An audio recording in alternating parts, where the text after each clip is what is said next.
සියලුම දෙනාට හොඳයි දරුවනේ අද අපේ පාඩම the passive voice කර්මකාරක වාක්‍ය.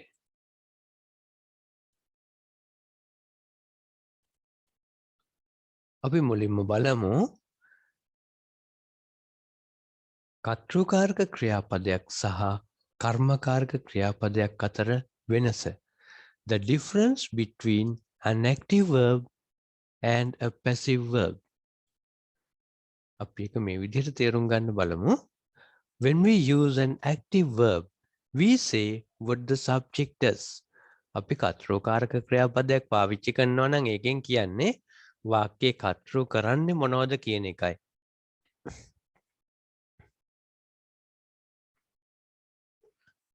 My grandfather was a builder. He built this house in 1981. He built this house in 1981. ඔහු ඉදි කළා මේ ගේ 1981 දී.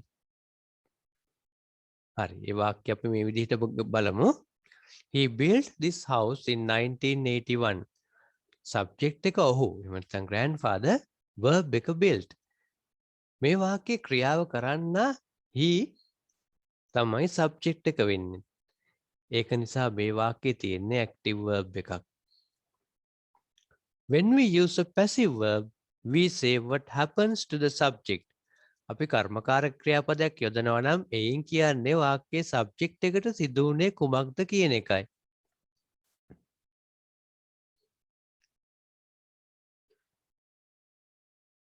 How old is this house? මේ ගෙට කොච්චර වයසයිද? It was built in 1981. ඒ ඉදි කරනු ලැබුවා 1981 දී. It was built in 1981. මේකේ subject එක it, verb එක was built. මේ වාක්‍යයේ subject එක එහෙම නැත්නම් it ක්‍රියාව කරන්න නෙවෙයි. ඒක නිසා මේ වාක්‍යයේ තියෙන්නේ passive verb එකක්.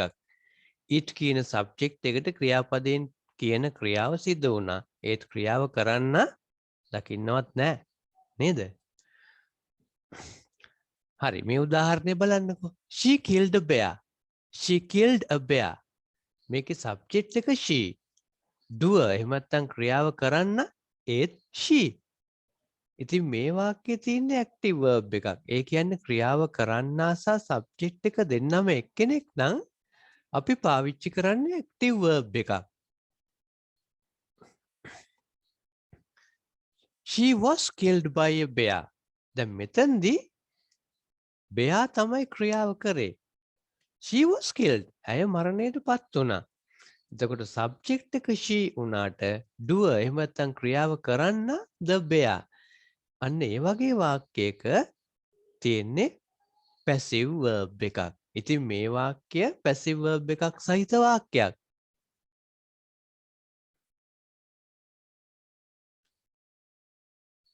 This is a big company. It employs 200 people.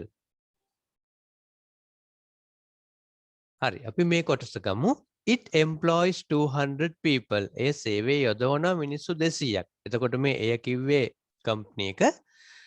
එයා සේවය යොදවන. ඒක කියන්නේ ක්‍රියාව කරන්නා සහ සබ්ජෙක්ට් එක දෙන්නම එක්කෙනෙක්. ඒක නිසා මේ වාක්‍ය active verb එකක් තියෙන වාක්‍යයක්. ඒ කියන්නේ active voice sentence එකක්. දැන් බලමු. This is a big company. 200 people are employed by this company. මෙතනදි මොකද වෙලා තියෙන්නේ? 200 people are employed by this company. මිනිස්සු 200ක් සේවය යොදවනු ලබනවා මේ සමාගම විසින්. එතනදී subject එක මිනිස්සු 200ක්. ඒත් ක්‍රියාව කරන්නේ company එක. ඒක නිසා මේකේ තියෙන්නේ passive verb එකක්. ඒක නිසා මේක passive voice වාක්‍යයක්. හරි අපි දැන් දන්නවා passive voice වාක්‍යයක් අඳුන ගන්න විදිහ. ඊළඟට අපි බලමු when we use the passive who or what causes the action is often unknown or unimportant. අපි passive voice පාවිච්චි කරද්දී ක්‍රියාව කරන්න නිතරම පාහේ අපි නොදන්නා දෙයක් හෝ නොවැදගත් දෙයක් වේ. ඒකත් වැදගත් මේ පාඩමේදී ක්‍රියාව කරන්න කොහොම හරි හොයලා මේකට සම්බන්ධ කරන්න අත්‍යවශ්‍ය නැහැ. දන්නවනම් අවශ්‍ය නම් විතරයි අපි එක වාක්‍යයට එකතු කරන්නේ. හරි බලන්න මේ උදාහරණේ. A lot of money was stolen in the robbery. අපි දන්න හොරකමක් වුණාම හොරා කවුද කියලා දන්න ඒ වාක්‍ය හදන්න නේද? හැබැයි අපිට ඒත් කියන්න පුළුවන් සල්ලි හොරකම් කරලා. A lot of money was stolen. ගොඩක් සල්ලි හොරකම් කරනු ලබලා තිනවා in the robbery. හොරකමේදී. කෙනෙක් හොරකම් කරා ඒත් අපි ඒ කවුද කියන්න දන්නේ නැහැ. එහෙනම් මේකත් passive voice වාක්‍යයක්. Is this room cleaned every day? දැන් මේ ප්‍රශ්නේනුත් අහන්නේ මේ කාමරේ පිරිසිදු කරනු ලබනවද හැමදාම? එතෙන්දිත් පිරිසිදු කරන කෙනෙක් ගැන අහන්නේ නෑ. එහෙනම් මෙතෙන්දිත් පාවිච්චි කරලා තියෙන්නේ passive voice. If we want to say who does or what causes the action, we use by. හැබැයි අපිට ඕන නම් කියන්න පුළුවනි කවුද ක්‍රියාව කළේ එහෙම නැත්නම් ක්‍රියාව ඇති කළේ කියලා. ඒ ක්‍රියාව කරපු කෙනාව by කියන preposition එක පාවිච්චි කරලා එක වාක්‍යයට සම්බන්ධ කළා. මෙන්න මේ විදිහට. This house was built by my grandfather. මේ ගේ ඉදි කරනු ලැබුවා මගේ සීයා විසින්. මේ විසින් කියන්න අපි පාවිච්චි කරන්නේ by. 200 people are employed by this company. 200ක් මිනිස්සුන්ව සේවයේ යොදවනු ලබනවා මේ කම්පැනි විසින්. by කියන එක අපි පාවිච්චි කළේ විසින් කියලා කියන්නේ. හරි දැන් ඔන්න ඔයත් කැමති ඇති කොහොමද කර්මකාරක වාක්‍යයක් ගොඩනගන්න කියලා ඉගෙන ගන්න. How to build a passive voice sentence. කර්මකාරක වාක්‍යයක් ගොඩනගන්නේ කෙසේද? හරි මේකට ඔයා මුලින්ම දැනගන්න ඕන වාක්‍යයක් හදද්දී අපි හැමතිස්සෙම පාවිච්චි කරන්නේ be verb එකේ විවිධ forms. ඒ කියන්නේ be verb එක තමයි අපිට අවශ්‍ය tenses වලට හරවලා මේ වාක්‍යයේ tense එක හදාගන්නේ. ඒක නිසා අපි මුලින්ම ඉගෙන ගමු මේ be verb forms ටික. හරි. ඔයාට මෙන්න මේ විදිහට පුළුවන් ඒක ඉගෙන ගන්න. The simple present tense. simple present tense වල be verb forms තුනක් තියෙනවා. am, is, are. am, is, are. The present continuous tense. ඒකෙදි ඔයාට ආපහු passive voice වාක්‍ය හදද්දි පාවිච්චි කරන be verb forms තුනක් තියෙනවා. am, being, is being, are being. The present perfect tense. මේකේ be verb forms දෙකක් තියෙනවා. have been, has been. The present perfect continuous tense. මේකෙදී අපි passive form එකක් හදන්නේ නැහැ. වැරදිලා හරි අපිට present perfect continuous tense එක පාවිච්චි කරලා passive වාක්‍යයක් හදන්න වුණොත් අපි කරන්නේ ඊට කලින් tense එකේ තියෙන be verb form එක පාවිච්චි කරනවා. have been හෝ has been. The past tense. ඒකෙදි අපිට be verb forms දෙකයි. was සහ were. past continuous වලට අපිට තියෙනවා be verb forms දෙකක්. was being සහ were being.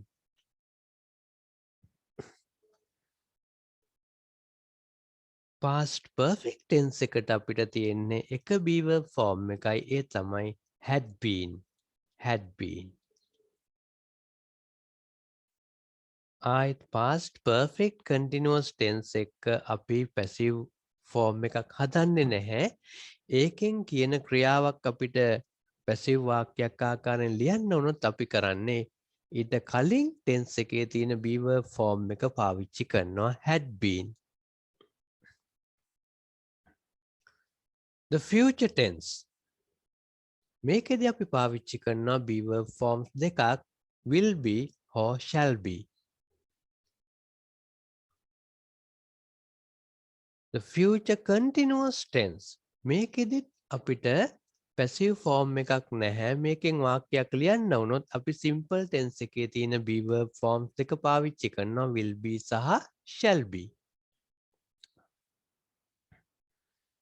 The future perfect tense මේකට අපි පාවිච්චි කරන be verb form එක තමයි will have been. Will have been. The future perfect continuous මේකෙදිත් අපිට පැසිව් ෆෝර්ම් එකක් විශේෂයෙන් නැහැ ඒක නිසා අපි ඊට කලින් ටෙන්ස් එකේ තියෙන be verb form එක පාවිච්චි කරනවා මේකෙන් වාක්‍යයක් ලියන්න වුණොත්. With modal auxiliary verbs like must, should, could, can, would ඒ කියන්නේ modal auxiliary verbs එක්ක අපි පාවිච්චි කරන්නේ මෙන්න මේ විදිහට තමයි be verb එක. Must be, should be, could be, can be, would be, might be, may be. එහෙනම් ඒකත් ගොඩක්ම ලේසි. හරි දැන් අපි බලමු කොහොමද මේ වාක්‍ය ගොඩනගන්නේ කියලා. How to write a passive voice sentence. passive voice වාක්‍යයක් ලියන්නේ කෙසේද? හරි මෙන්න මේ පියවරවල් නිවැරදිව අනුගමනය කළොත් ඔයාට පුළුවනි ලේසියෙන්ම passive voice වාක්‍යයක් හදාගන්න. Use the object of the verb as the subject of the new sentence. දැන් ඔයා අලුතෙන් passive voice වලින් ලියන වාක්‍යයේ subject එක විදිහට පාවිච්චි කරන්නේ ක්‍රියාපදයේ object එක. එහෙම නැත්නම් ක්‍රියාපදයේ ක්‍රියාවට යටත් වන දෙය. හරි? ක්‍රියාවට යටත් වන දෙය වාක්‍යයේ කර්තෘ ලෙස යොදන්න.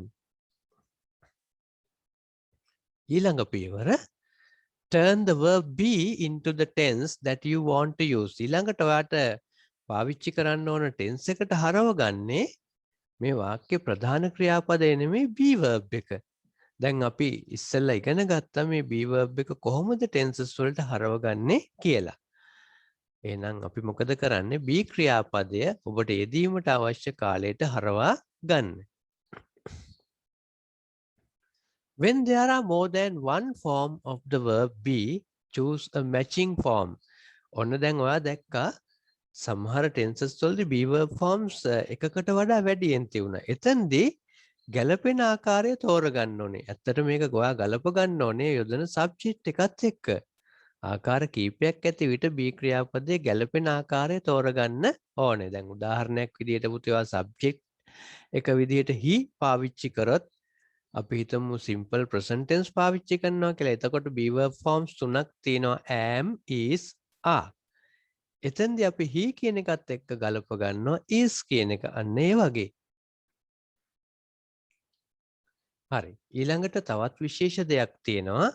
If you want to write a negative sentence, use not after the first part of the be verb form. දැන් අපි දැක්කා be verb form සමහර ඒවාට පුතේ කොටස් එකකට වඩා වැඩියෙන් තිබුණා. එතකොට එහෙම එකක් වුණොත් අපි not දාන්නේ ඒ කොටස් කීපයෙන් පළවෙනි එකට පිටිපස්සෙන්. එකක් තියෙනවා නම් කොහොමත් ඉතින් ඒකට පිටිපස්සෙන් තමයි not යොදන්නේ. Or if you want to write a negative sentence, use not after the first part of the be verb form. වාක්‍ය නැත අර්ථයෙන් ලිවීමට අවශ්‍ය නම් be ක්‍රියාපදයේ පළමු කොටසට පසුව not යොදන්න. If you want to use the interrogative form, invert the subject and the first part of the be verb form. ප්‍රශ්නාර්ථය භාවිතා කිරීමට අවශ්‍ය නම් be ක්‍රියාපදයේ පළමු කොටස සහ subject එක මාරු කරන්න. ඒ කියන්නේ දෙන්න තියෙන තැන් දෙක මාරු කරලා ලියනවා. අපි එකට කියනවා invert කරනවා කියලා. හරි. ඊළඟට තියෙන වැදගත්ම දේ තමයි මේ turn the main verb into the past participle form. ප්‍රධාන ක්‍රියාපදය අතීත කෘදාන්තයට එහෙම නැත්නම් past participle form එකට හරව ගන්න. ඊට පස්සේ අපිට තියෙන්නේ වාක්‍ය සම්පූර්ණ කරන්නයි. Complete the sentence. If the doer is important, use by to join it to the sentence. ඔන්න මෙතනදී තමයි අපි තීරණය කරන්නේ doer ක්‍රියාව කරන්න වැදගත්ද නැද්ද කියලා. වැදගත් නම් අපි මොකද කරන්නේ වාක්‍ය අගට by කියන එක පාවිච්චි කරලා මේක එකතු කරනවා. මෙන්න මේ විදිහට වාක්‍ය සම්පූර්ණ කරගත්තාම ඔයාට නිවැරදිවම passive voice වාක්‍යයක් ලියන්න පුළුවන්. අපි මෙතනින් ඉස්සරහට ඒ උදාහරණ කීපයකින් මේක ඉගෙන ගන්න බලමු. හරි. මෙන්න සරල උදාහරණයක්. කඩදාසි සාදන්නේ ලී වලින්. මේ ක්‍රියාව කරන්න පැහැදිලි නැත. දැන් ලී වලින් කඩදාසි හදන්නේ කියලා මේ වාක්‍යය කවුරුද කියලා නෑ නේද? නමුත් ක්‍රියාවට යටත් වෙන්නේ කඩදාසි බව අපි දනිමු. වාක්‍යයේ සබ්ජෙක්ට් එක ලෙස එය යොදමු. ඔන්න දැන් අපි සබ්ජෙක්ට් එක විදිහට යෙදුවා paper. හරි. දැන් අපේ ඊළඟ පියවර.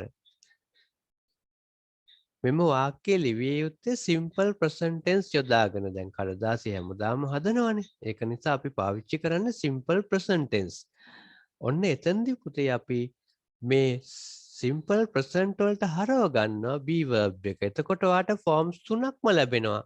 am, is, are. අපි මේවා කලින් ඉගෙන ගත්තා. මේන් අපේ වාක්‍යයට ගැලපෙන්නේ, ඒ කියන්නේ paper කියන එකට ගැලපෙන්නේ is. ඔන්න අපි ඒක යොදාගත්තා. paper is. දැන් ඊළඟ පියවර. ප්‍රධාන ක්‍රියාපදය make වල past participle එක made way. දැන් ඔන්න අපිට ඊළඟට ඕන ක්‍රියාපදයේ ප්‍රධාන ක්‍රියාපදයේ past participle එක. දැන් මේකේ ප්‍රධාන ක්‍රියාපදයේ make, ඒකේ past participle form එක made. ඔන්න දැන් අපි හදනවා ඊට පස්සේ අපේ වාක්‍යය. paper is made. කඩදාසි සාදනු ලබනවා.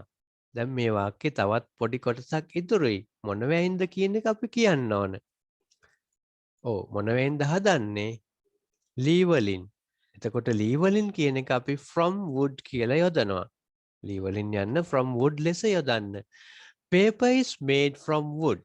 මෙන්න අපේ වාක්‍යය දැන් සම්පූර්ණයි. paper is made from wood.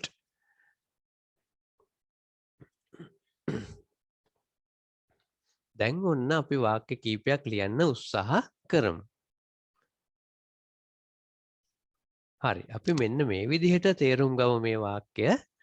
Butter සාදන්නේ කිරි වලින්. එතකොට ඔයා මෙන්න මේ දේවල් හොයලා බලන්න ඕනේ. මුලින්ම ක්‍රියාවට යටත් වෙන්නේ මොකක්ද කියලා බලන්න ඕනේ. බටර්. හරි. ඊළඟට අපි තීරණය කරනවා පුතේ මේ වාක්‍ය ලියන්න ඕන ටෙන්ස් එක.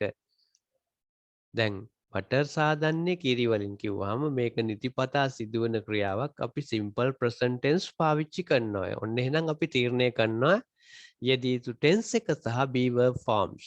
ඔව් simple present tense තමයි යොදන්න ඕනේ. ඔයා දන්නවා මේකේ be verb forms තුනක්ම තියෙනවා. am, is, are. ඊට පස්සේ ඔයා කරන්න ඕනේ මේ යොදන subject එකට මේක ගලප ගන්න. දැන් butter කියන එකට ගලපෙන්නේ is. butter is. හරි. ඊළඟට ප්‍රධාන ක්‍රියාපදේ අපි හොයා ගන්නවා සාදනවා. ඒ කියන්නේ make. අපි ඒක පාවිච්චි කරනවා මෙතන. ඒකේ past participle form එක made. butter is made. butter සාදනු ලබනවා. දැන් අපිට පුළුවන් වාක්‍ය සම්පූර්ණ කරන්න මේ විදිහට. butter is made මොනවෙන්ද හදන්නේ? from milk. කිරි වලින්. හරි. මෙන්න තවත් උදාහරණයක්. ලංකාවෙන් තේ අපනයනය කෙරේ. දැන් මේකෙදි ක්‍රියාවට යටත් වෙන්නේ tea. යෙදී යුතු tense එක සහ be verb forms. ඒ කියන්නේ මේකටත් පාවිච්චි කරන්න වෙන්නේ අපිට simple present tense. am, is, are. එතකොට ක්‍රියාවට යටත් වෙන්නේ t. දැන් අපිට be verb forms තුනක් තියෙනවා. t වලට ගැලපෙන්නේ is. අපි මේ වර්ණ ගන්නවලා තියෙන රතු පාටින් ඒක. t is. හරි. ප්‍රධාන ක්‍රියාපදය අපනයනය කරනවට අපි කියන්නේ export කියලා. එතකොට ඒකේ past participle form එකට යන්න ඕන. tea is exported. tea is exported. තේ අපනයනය කරනු ලබනවා කොහෙන්ද? from Sri Lanka. tea is exported from Sri Lanka.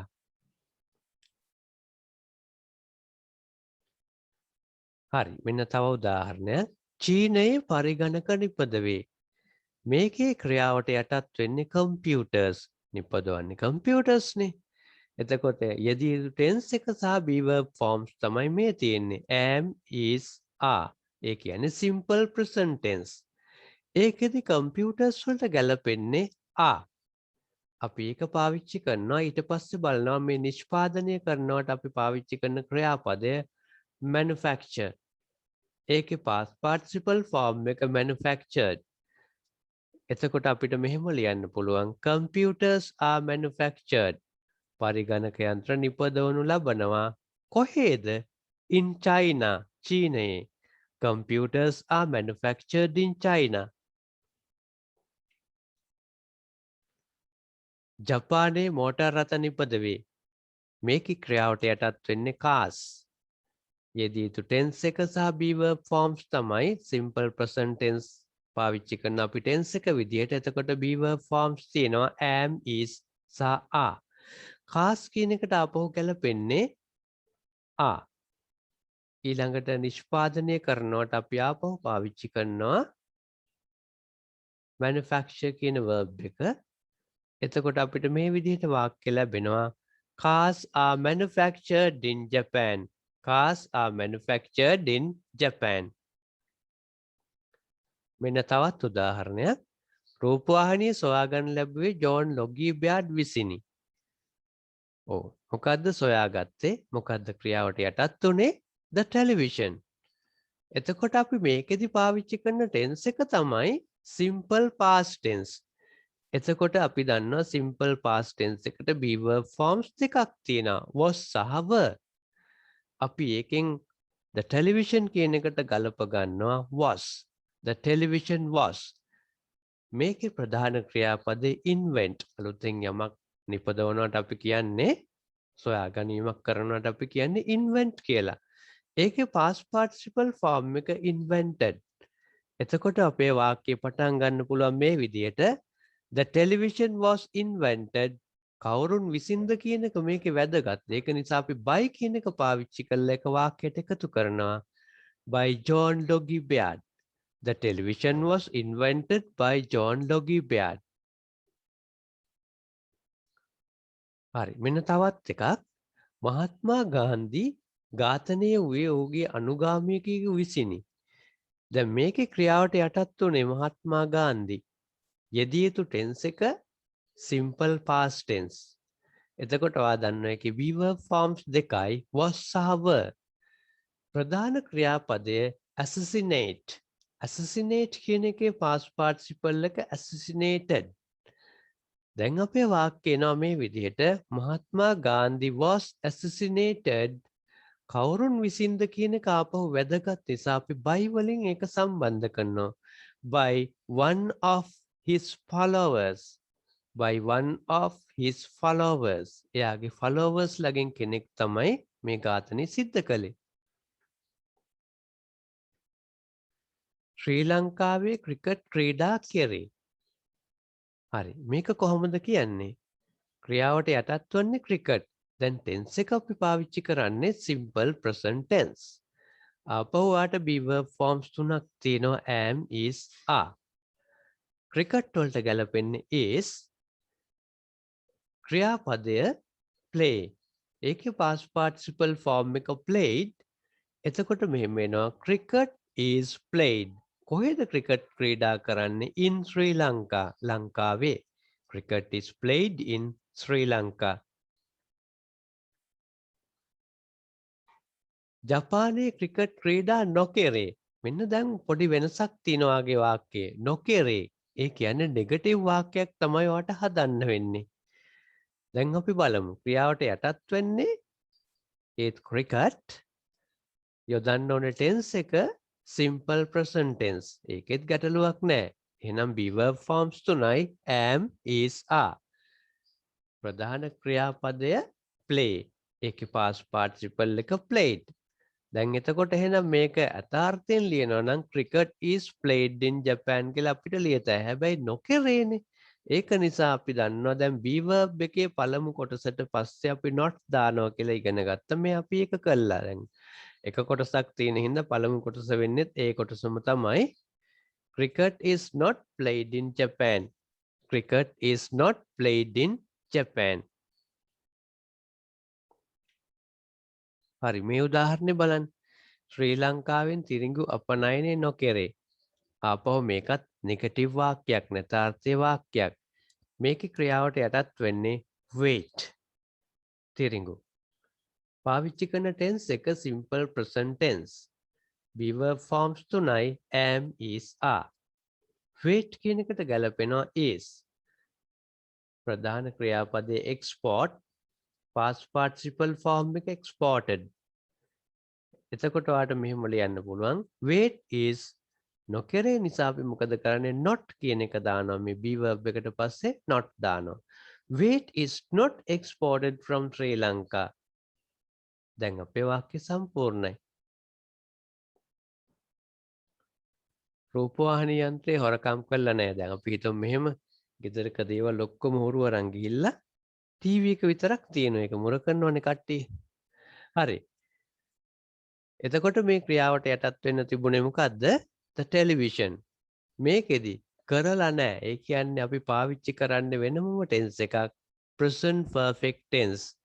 ඒකෙදි වාට be verb forms දෙකක් තියෙනවා has been සහ have been. the television වලට ගැලපෙන්නේ has been. ප්‍රධාන ක්‍රියාපදයේ still ඒකේ past participle form එක stolen. දැන් අපි වාක්‍ය හදනවා මේ විදිහට the television has දැන් වෙන්න be verb form එකේ පළවෙනි කොටසට පස්සේ තමයි අපි not දාන්නේ. the television has not been stolen. ඒ කියන්නේ be ක්‍රියාපදයේ ඉතිරි කොටස not වලට පස්සේ තමයි යෙදෙන්නේ. the television has not been stolen. හරි. බෝම්බ ප්‍රහාරයෙන් පන්සල විනාශ වුණේ නැහැ. ක්‍රියාවට යටත් වෙන්න තිබුණේ the temple. මේකෙදි අපි පාවිච්චි කරන tense එක simple past tense. be verb forms තමයි was සහ were.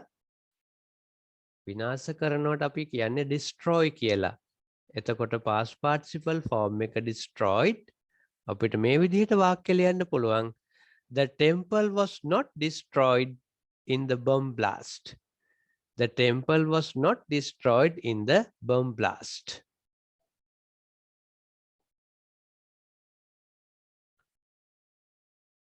කාර් එක හෙට repair නොකරේවි. හරි. repair කරන්න කෙනා වැඩක් නැහැ. වැඩේ කෙරෙන්නේ නැහැ. the car ක්‍රියාවට යටත් වෙන්නේ the car.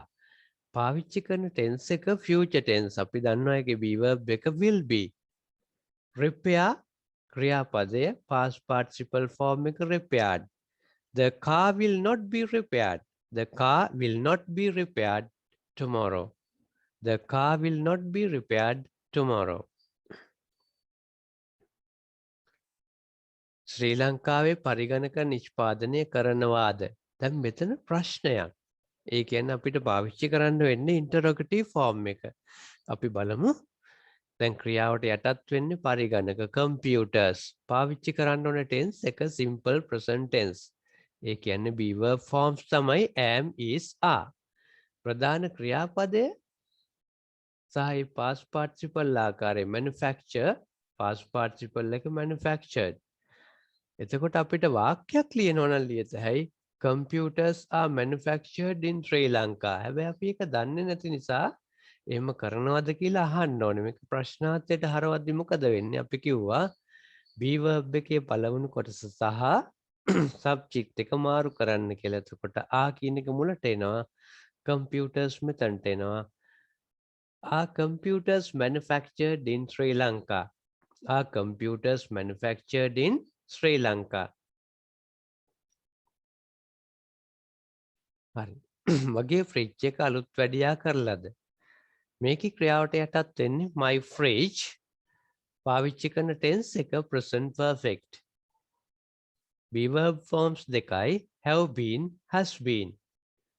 ක්‍රියාපදේ තමයි repair past participle form එක repaired. එතකොට වාක්‍යයක් ලියනවා නම් ලියනවා my fridge has been repaired. my fridge has been repaired. ප්‍රශ්නාර්ථය හැදෙනවා මේ විදිහට has my fridge been repaired? has my fridge been repaired? Ruwanwelisaya හැදුවේ දුටුගැමුණු රජතුමා විසින්ද? මේකෙදි ක්‍රියාවට යටත් වන දෙය ද රුවන්වැලි දාගබ. පාවිච්චි කරන්නේ simple past tense. be verb forms was සව ක්‍රියාපදය built past participle form එක built. වාක්‍යයක් විදිහට ලිව්වොත් the Ruwanweli දාගබ was built by King Dutugemunu. ප්‍රශ්නාර්ථය හදද්දී අපි මොකද කරන්නේ? be verb form එක ඉස්සරහට දානවා. Was the Ruwanweli දාගබ built by King Dutugemunu? Was the Ruwanweli දාගබ built by King Dutugemunu? ප්‍රශ්නේ මේ විදිහට අහනවා. හරි. Thank you very much for watching our video. Goodbye.